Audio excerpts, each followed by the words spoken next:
নমস্কার, জয় গোমাতা, জয় শ্রীরাম। আজ পরিষ্কার করে বাংলার মাননীয় মুখ্যমন্ত্রীর কাছে আমি একটি প্রশ্ন করতে চাই, যেই অধিকার আমাকে ভারতীয় সংবিধান দিয়েছে। আগে ওনার ভিডিওটা একটু দেখুন। যদি আমরা না থাকি কোনোদিন সেরকম মাসে 1 সেকেন্ড লাগবে। একটা কমিউনিটি যখন জোট বাঁধে না, ঘিরে ফেললে 1 সেকেন্ডে দেবে একদম 12টা বাজিয়ে। যদি নিজেদের 13টা বাজাতে না চান, বিজেপির অপপ্রচারে কেউ ভুল বুঝবেন না। আমরা আছি বলে না, আপনারা সবাই ভালো আছেন।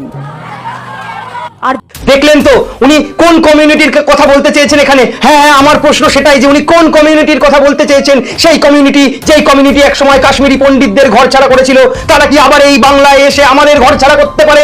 সাধারণ হিন্দু সম্প্রদায়কে টার্গেট করা হচ্ছে কি? আমাদেরকে বোঝানো হচ্ছে যে হ্যাঁ আমরা ঘর ছাড়া হতে পারি, এইটা বোঝানো হচ্ছে কি?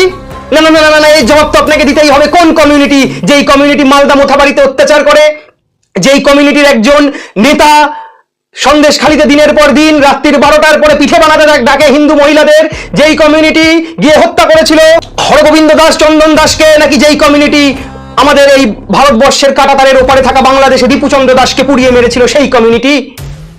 যেই কমিউনিটি যদি শিক্ষিত হয়ে যায়, এমবিবিএস ডাক্তার হয়ে যায়, তাও তাদেরকে আমরা ভরসা করতে পারি না, কারণ তারা রাইসিন বানাতে পারে, তারা বিস্ফোরক নিয়ে ফাটাতে পারে। সেই কমিউনিটি।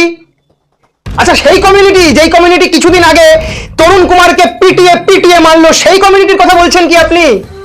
আচ্ছা, সেই কমিউনিটির কথা বলছেন যেই কমিউনিটির নেতা, আপনার দলে থাকা নেতা, বলেছে যে ইসলাম নিয়ে যারা জন্মগ্রহণ করেনি তারা দুর্ভাগ্যের সাথে জন্মেছে।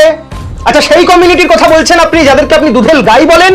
আচ্ছা, সেই কমিউনিটির কথা বলছেন আপনি, যেই কমিউনিটির আর একজন নেতা, আপনার দলে থাকা নেতা এক সময় ছিল, এখন নেই, যিনি বলেছিল 70% তারা সেইখানে, তাই 30% হিন্দুকে কেটে ভাগীরথীর জলে ভাসিয়ে দিতে পারে।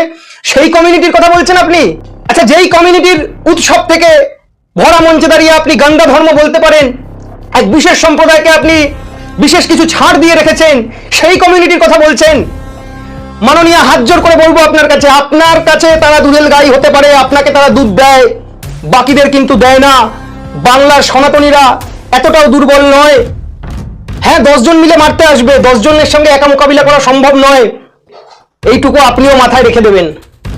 তবে আমার প্রশ্নের উত্তর সম্ভব হলে আপনি দেবেন। প্রশ্ন করাটার আমার নৈতিক অধিকার, এই অধিকার আমাকে ভারতীয় সংবিধান দেয়। এড়িয়ে যাওয়াটা আপনার অধিকার, এটা আপনার ঔদ্ধত্য আপনাকে দেয়।